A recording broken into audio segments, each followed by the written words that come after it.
ఈనాటి 7వ స్వర్ణాంధ్ర స్వచ్ఛాంధ్ర కార్యక్రమానికి అతిథులుగా విచ్చేసినటువంటి తిరుపతి నియోజకవర్గ గౌరవ ఎమ్మెల్యే గారు శ్రీ ఆరణి శ్రీనివాసులు గారిని సభను ఉద్దేశించి ప్రసంగించాల్సిందిగా కోరుకుంటున్నాము.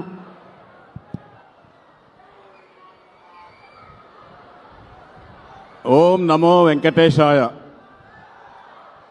స్వర్ణాంధ్ర స్వచ్ఛాంధ్ర కార్యక్రమంలో భాగంగా మన ప్రియతమ ముఖ్యమంత్రి గారు తిరుపతి పుణ్యక్షేత్రానికి రావడం మనస్ఫూర్తిగా స్వాగతం సుస్వాగతం తెలియజేసుకుంటూ, తిరుపతి పట్టణం పరిశుభ్రతగా ఉండాలనే ఒక ముఖ్య ధ్యేయంతో మన ముఖ్యమంత్రి గారి ఆలోచన విధానం, ఆ ఆలోచన విధానానికి అనుగుణంగా మనం అందరం కూడా తిరుపతి పట్టణాన్ని ప్లాస్టిక్ రహితంగా చేయాలనేసి ఒక ఆలోచన ఉంది. అది తప్పకుండా పాటించాలని కూడా మీ అందరికీ తెలియజేసుకుంటున్నాం.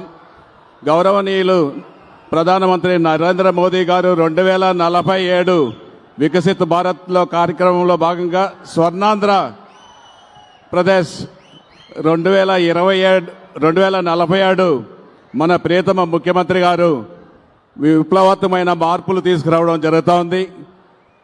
పేదరికం లేకుండా 2029కి స్వర్ణాంధ్రప్రదేశ్లో ప్రతి ఒక్కరూ ఆరోగ్యవంతంగా ధనికులుగా పేదరిక నిర్మూలనే ధ్యేయంగా మన ముఖ్యమంత్రి గారు కూడా దీనిపైన చాలా ఆలోచిస్తున్నారు.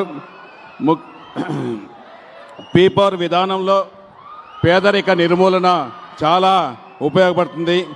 అలాగే 2047 నాటికి ఆర్థిక అసమానతలు లేని సమాజం నిర్మించుకోవాలని సాధించాలని ముఖ్యమంత్రి గారి ఆలోచన. ముఖ్యమంత్రి ఇచ్చిన లక్ష్యాలను మనం అందరం తూచా పాటిస్తే ఖచ్చితంగా కూడా ముఖ్యమంత్రి ఆలోచన విధానానికి మనం అందరం కూడా శ్రీకారం చుట్టడానికి చాలా సంతోషంగా ఉంటుందనేసి కూడా ఈ సందర్భంగా తెలియజేసుకుంటున్నాను. అదేవిధంగా తిరుపతి నియోజకవర్గం సంబంధించి 6379 బంగారు కుటుంబాలని ఎన్నిక చేయడం జరిగింది. వారికి మార్గదర్శకులు కూడా ఏర్పాటు చేసుకోవడం తొందరలో పూర్తి అవుతుంది. ఈ నెలలో పూర్తి చేస్తామనేసి కూడా తెలియజేస్తున్నాం. తిరుపతి పట్టణంలో మేధావులు, ఆర్థికంగా ముందున్న వాళ్ళ అందరి సహాయ సహకారాలతో, ఉద్యోగస్తుల సహకారంతో మార్గదర్శకులను ఎంపిక చేసి తిరుపతి పట్టణంలో పేదరిక నిర్మూలనకి లేకుండా చేయాలనేసి కూడా మన ముఖ్యమంత్రి గారి ఆలోచన ప్రకారం చేయాలనేసి కూడా నిర్ణయాలు తీసుకోవడం జరుగుతూ ఉంది. తిరుపతి నియోజకవర్గంలో ఇండస్ట్రీస్ కానీ సాఫ్ట్వేర్ కంపెనీలు కానీ ఏదీ లేవు. దానికి అనుగుణంగా తిరుపతి అభివృద్ధి చెందాలనుకుంటే సర్వీస్ సెక్టర్తోనే అభివృద్ధి చెందడానికి అవకాశాలు ఎక్కువగా ఉన్నాయి.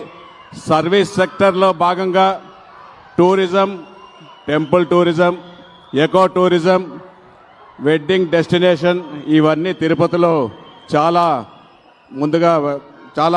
ఎక్కువగా ఉన్నాయి. ఇవన్నిటిని డెవలప్ చేసుకోవడానికి ఒక సర్వీస్ సెక్టర్తోనే అవకాశాలు ఉన్నాయి. స్వర్ణాంధ్రలో భాగంగా 2029 నాటికి తిరుపతికి, తిరుమలకు తాగునీరు ఇబ్బంది లేకుండా చేయాలి. కానీ ముఖ్యమంత్రి గారి ఆలోచన తిరుమలకు వచ్చినప్పుడు తిరుపతికి కానీ తిరుమలకు కానీ మంచినీటి సరఫరా ఇబ్బంది లేకుండా చేయాలని అధికారులు కూడా ఆదేశించడం జరిగిందనేసి కూడా ఈ సందర్భంగా తెలియజేస్తున్నాను. అందులో తాగునీటి సమస్య పూర్తిగా తీరాలనుకుంటే Mallemadugu reservoir, Balaji reservoir balancing పనులు కూడా తొందరగా మన ముఖ్యమంత్రి గారి దృష్టికి తీసుకొస్తున్నాము. మల్లెమడుగు, బాలాజీ రిజర్వాయర్ను కూడా అతి తొందరలో పూర్తి చేయాలనేసి కూడా ముఖ్యమంత్రి గారిని కోరుకుంటున్నాము. అంతేకాకుండా తిరుపతి పట్టణంలో 35 సంవత్సరాలకు ముందు ఉన్న అండర్ గ్రౌండ్ డ్రైనేజీ సిస్టమ్ ఇప్పుడు మన పాపులేషన్ ప్రకారం అప్పుడు 2 లక్షల చిల్లర ఉంటే ఇప్పుడు 6 లక్షలు 7 లక్షల పాపులేషన్ ఉంది. అదేవిధంగా తిరుపతికి వచ్చే ప్రతిరోజు 60,000 నుంచి 70,000 వరకు తిరుపతిలో నివసించి తిరుమలకి వెళ్తున్నారు. వారు అందరూ కూడా హోటల్స్లో, లాడ్జెస్లో, స్టే హోమ్లలో ఎక్కువగా ఉన్నారు. ఇవన్నిటికీ మన అండర్ గ్రౌండ్ డ్రైనేజ్ చాలా సరిపోవడం లేదు. చిన్న పైపులు 35 సంవత్సరాలకు ముందు వేసింది బర్స్ట్ అయ్యి రోడ్లో కాలువలుగా పోతున్నాయి. ఆల్రెడీ మన ముఖ్యమంత్రి గారి దృష్టికి, మన మున్సిపల్ మంత్రి గారి దృష్టికి కూడా తీసుకెళ్లడం జరిగింది. అండర్ గ్రౌండ్ డ్రైనేజీని అత్యాధునిక రైతులు నూతన పద్ధతిలో చేయాలనేసి కూడా ముఖ్యమంత్రి గారిని కోరుకోవడం జరుగుతూ ఉంది. అంతేకాకుండా స్వచ్ఛ సర్వేక్షణ్ అవార్డులు మన రాష్ట్రంలో 5 నగరాలకు వస్తే అందులో తిరుపతి నగరానికి రావడం చాలా సంతోషం. మన తిరుపతి నగర కమిషనర్ గారు కూడా ప్రెసిడెంట్ వద్ద అవార్డు కూడా తీసుకోవడం తిరుపతికే గర్వకారణం అనేసి కూడా ఈ సందర్భంగా తెలియజేస్తున్నాను. తిరుపతి పారిశుద్ధ్యం మెరుగుపరచాలంటే ప్రతి ఒక్కరూ అంకిత భావంతో చేయాలి. ముఖ్యంగా టీటీడీ వాళ్ళు కూడా నిధుల సహకారంతో తిరుపతిని మెరుగుపరచాలని కూడా తెలియజేసుకుంటూ, ఇంకా మనం చేయాల్సింది చాలా ఉన్నాయి. మన ముఖ్యమంత్రి గారు తిరుపతి వాసి, అన్ని తెలుసు. మన ముఖ్యమంత్రి గారు ప్రసంగిస్తారు.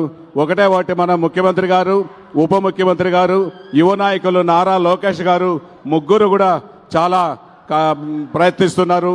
ఒక పక్క ఆంధ్ర రాష్ట్రాన్ని, ఒక పక్క తిరుపతిని అభివృద్ధి చేయాలనే ధ్యేయంతో ఉన్నారు. కాబట్టి సెలవు తీసుకుంటున్నా. జై Hind. Thank you very much sir.